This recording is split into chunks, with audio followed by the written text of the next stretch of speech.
Vamos a analizarlo con la ayuda de Julián Coca, responsable de renta variable en MCH Investment Strategies. Julián, muy buenas tardes. Hola, ¿qué tal? Muy buenas tardes.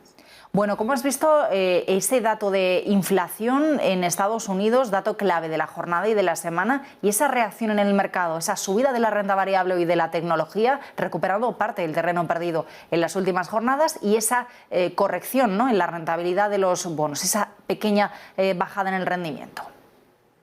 Sí, el dato de headline ha sido el esperado, una zona muy alta de inflación aupada sobre todo por el factor de la energía, y la core es el factor que quizás ha dado un poco alas a esa recuperación del equity después de unos días un poquito más parado y sobre todo viendo caídas en la tecnología. El dato de inflación se esperaba un 0,5 intermensual, ha sido un 0,32. Es un dato que cada vez se está fijando más la Fed, que de hecho varios miembros de la Fed lo han dicho, que ellos se van a fijar en la intermensual para ver si hay una desaceleración o no.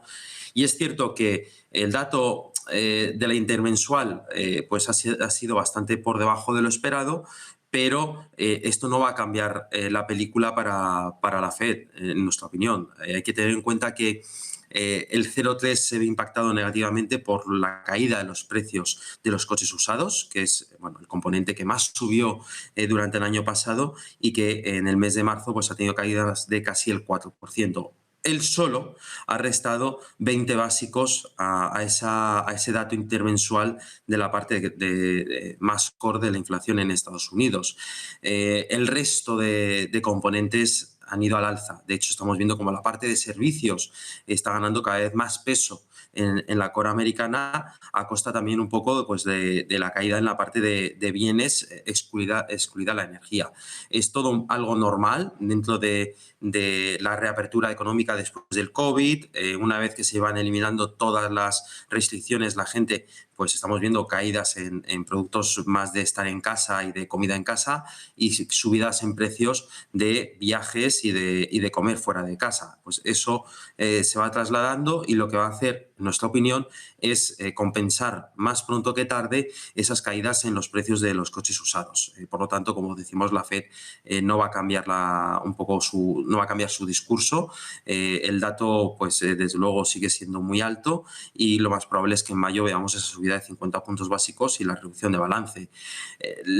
Vemos un pequeño rebote en la renta variable, tampoco parece que esté siendo excesivo. De hecho, creo que ahora mismo está prácticamente donde estaba cuando se publicó el dato, y la caída de las TIRES, pues estamos viendo cómo la curva está cogiendo algo de pendiente, está cayendo los tipos más de corto plazo, pero incluso creemos que esto en los próximos días probablemente se vaya recuperando, porque todos los datos que estamos conociendo son de presiones todavía al alza en la parte de precios en la economía americana y aquí en la europea también. Bueno, Julián, y del dato de inflación que se ha publicado hoy, mañana vamos a tener ya el arranque realmente de la temporada de resultados en Wall Street. Comienza, como siempre, con la gran banca. ¿Qué es lo que podemos esperar, Julián, de estos resultados? Un sector que, por cierto, es clave realmente en la coyuntura actual, teniendo en cuenta que la Reserva Federal ya ha empezado a subir los tipos de interés. Tendríamos que estar mañana, bueno, a partir de mañana, muy pendientes también, sobre todo, me imagino, al guidance que den también los bancos. Sí, los bancos va a ser un trimestre, podemos decir, complicado. Por un lado, los bancos que son más comerciales probablemente tengan una muy buena evolución, donde veamos el consumo cómo está recuperando. De hecho, estamos viendo la parte, por ejemplo, de tarjetas de crédito, de consumo a través de tarjetas de crédito se está creciendo, y eso pues, tiene un reflejo en la cuenta de resultados de los bancos. También los préstamos, estamos viendo esa magnitud en trimestres anteriores, cómo iba creciendo y se iba recuperando, y creemos que eso va a continuar siendo así. La parte más negativa van a estar quizás en el lado de la banca de inversión. A pesar de la recuperación que hemos tenido después del estallido de la guerra entre Ucrania y Rusia, sigue siendo un trimestre muy volátil en la renta variable, y sobre todo muy negativo en la parte de fixed income, con la subida de las TIRES. Eso puede tener como digo, pues un efecto negativo este trimestre en la cuenta de resultados, sobre todo en la parte de más de banca de inversión. Pero mirando en el largo plazo, que creemos que al final es lo que más tiene que importar en la evolución del índice, creemos que el mensaje va a ser positivo, al menos en la banca, de ver las cosas o el ver el vaso medio lleno, a pesar de datos como el de inflación. Y lo único, pues vamos a tener que estar más atentos, más que al sector financiero, a aquellos sectores que no tienen tanto poder de fijación en precios. Creemos que en Estados Unidos, al menos, es un exceso de demanda y, por lo tanto, las empresas van a ser capaces de trasladar muchos de esos incrementos de costes a sus clientes, y los márgenes van a sufrir algo menos. Van a crecer menos que en trimestres anteriores, pero todavía vamos a ver algún crecimiento. Pero sí que es cierto que hay algunas compañías pues que pueden tener algún problema, sobre todo por el lado de la cadena de suministros, que sigue muy afectada por la reapertura económica, por los problemas de chips. Todo eso se le une a la guerra de Ucrania, y encima los costes salariales, que eso, bueno, pues pueden tener un efecto negativo. Volviendo a esas acciones tecnológicas, mencionabas antes que a pesar de que recupera hoy un poquito la renta variable, no está siendo una gran recuperación y que ves una tónica, bueno, pues la misma que estábamos viendo en estas jornadas, Julián. ¿Qué hacemos con ese sector tecnológico, que también era bueno, pues uno de los más castigados a principios de año, ante esa expectativa de subida de tipos de interés? Veíamos ver a esa parte de la renta variable sufriendo, pero en cualquier caso son algunas de las acciones bueno, pues que más ponderación tienen en el índice de la bolsa de Wall Street y que más importancia tienen para el mercado. ¿Cómo ves estas acciones también mirando de cara a esa temporada de resultados y de cara a lo que podría venir en este trimestre? Los resultados creemos que van a ser buenos en el sector tecnológico.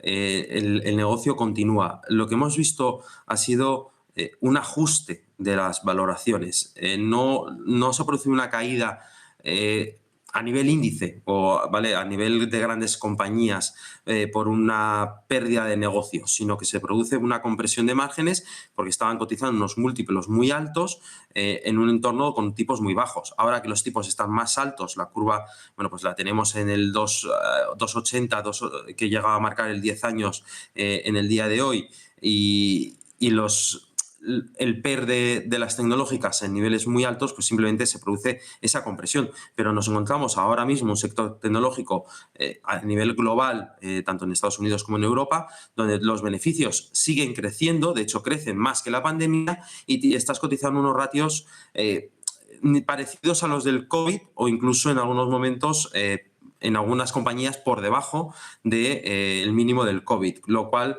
bueno, pues nos hace ser algo más positivos con el sector de cara a los próximos trimestres entendiendo sobre todo el largo plazo, no en el próximo trimestre, que todavía podemos tener algún reajuste, pero sí que con una visión de largo plazo creemos que hay ya compañías dentro del sector tecnológico americano que pueden empezar a tener valoraciones más atractivas, y por lo tanto es un sector a vigilar. Y es un sector que, como digo, a nivel de márgenes tienen mucho poder de fijación, están en un punto dulce, con crecimiento de los beneficios, y eso creemos que va a seguir siendo la tónica durante los próximos trimestres. Por otro lado, en Europa, Julián, también quería hablar contigo también sobre el sector bancario, pero por los movimientos que ha habido hoy en la bolsa, sobre todo en algunos bancos alemanes. Por ejemplo, hoy hemos visto grandes caídas para Commerzbank, para Deutsche Bank, después de que un inversor haya vendido una participación muy elevada, de en torno al 5% en cada uno de los bancos. Ya se empieza a hablar de que ese inversor podría ser Capital Group. ¿Cómo ves este movimiento? ¿Qué podría haber llevado a Capital Group a deshacerse de una participación tan elevada en el sector bancario? Hombre, no lo sé, es algo más difícil saber un poco la location que están haciendo o qué es lo que están viendo.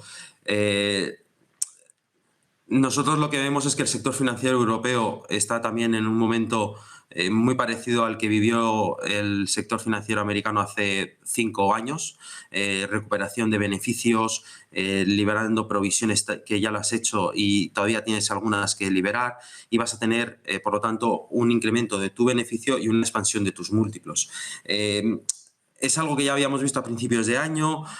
la guerra de Ucrania ha trastocado un poco ese escenario en el corto plazo porque tienes miedo a esta inflación. Eso puede provocar también que haya un gran inversor que quiera reducir en un entorno donde, bueno, pues el sector financiero sí que es cierto que se puede ver más perjudicado. Inflación es alta, crecimiento bajo. Al final ese escenario de esta inflación lo que te provoca es un capital un poco más, o es un balance de peor calidad y quieres evitarlo. Nosotros no vemos esta inflación. El crudo lo tenemos a 100, el gas también ha caído, sigue estando muy alto, pero estamos viendo cómo todos los países están tomando medidas para compensar esos precios altos del gas. Las políticas fiscales siguen siendo muy expansivas aquí en Europa y, por lo tanto, el sector financiero no tiene ese riesgo ahora mismo de esta inflación y nosotros estamos positivos a medio plazo con el sector financiero, con lo cual pensar lo que están viendo ellos a nosotros ahora mismo nos resulta más complicado. Al revés, en estos momentos el sector financiero es el que creemos que todavía tiene mucho que decir en la bolsa, en los índices europeos en los próximos meses. Dentro de Alemania también, ¿no? Además de los bancos, a ese dato de inflación que conocíamos hoy en Alemania, ese 7,3% en marzo, es la tasa más alta de los últimos 40 años y también hemos visto un desplome de la confianza inversora. Nos fijamos mucho en Alemania como motor, ¿no?, de la economía europea, como locomotora europea y también, bueno, pues por la propia resistencia de Alemania a la inflación históricamente, ¿no?, y a esa presión, esa siempre posición dura que ha tenido en el lado de la política monetaria. ¿Cómo estás viendo esta serie de cifras en la economía alemana? ¿Qué impacto pueden tener? Y sobre todo, ligándolo con lo que viene el jueves, con el Banco Central Europeo, ¿qué respuesta podemos esperar de Christine Lagarde? Bueno, Alemania ya lo ha dicho, tanto el gobierno está tomando medidas para ayudar a sus ciudadanos. Ahí tenemos esa bajada de 30 céntimos, por ejemplo, en el precio de la gasolina, un cheque de 300 euros a todo ciudadano alemán. El Banco Central, el Bundesbank, ya está avisando desde hace bastante tiempo dentro del seno del BCE que la inflación era más persistente de lo que se creía y que había que empezar a actuar, y lo que creemos es que el BCE va a actuar. Es cierto que todavía no, pero sí que están dando las señales para que veamos esa subida de tipos probablemente en septiembre, acabar el QE pues antes de lo que se esperaba y bueno, pues vigilar de forma muy activa la inflación, porque es cierto que aun con las previsiones para 2024 que lleguen al 2%, lo cual, bueno, pues es difícil de predecir hoy, pero aún así el punto de llegada sería desde arriba y es algo que quizás a los más hawkish dentro del BCE no les termine de convencer. Así que creemos que el BCE va a seguir siendo más hawkish. Hay que tener en cuenta además que no vemos que el pico de la inflación en Europa haya llegado todavía, porque lo que tenemos es un euro todavía a niveles de 1,09. Hoy, de hecho, estábamos por debajo de 1,09.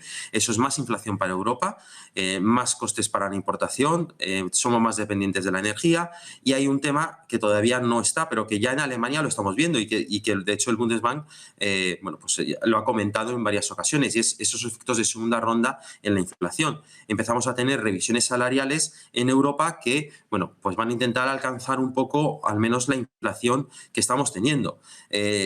Hay, por ejemplo, el sector financiero alemán ya ha pactado 2 subidas para hacer una subida total del 5% de los salarios durante este año. En la segunda parte del año tenemos el gran sindicato del metal en Alemania que va a negociar los salarios. No creemos que vaya a pedir una subida de un 2, será superior, porque como bien decíais, con la inflación en Europa por encima del 7% también, pues va a ser un nivel muy preocupante para los sindicatos. Y todo eso el BCE pues va a actuar. Probablemente esta reunión del jueves sea más transitoria, sea más de dar mensajes que de actuar y de dejar claro que probablemente sí que en la siguiente, en junio, veamos ya actuaciones más serias de cara a controlar esa inflación en los precios. Julián Coca, muchísimas gracias por acompañarnos. Nos quedamos con ese mensaje y a ver qué nos dice el Banco Central Europeo esta semana. Gracias. Un placer. Adiós. Buenas tardes.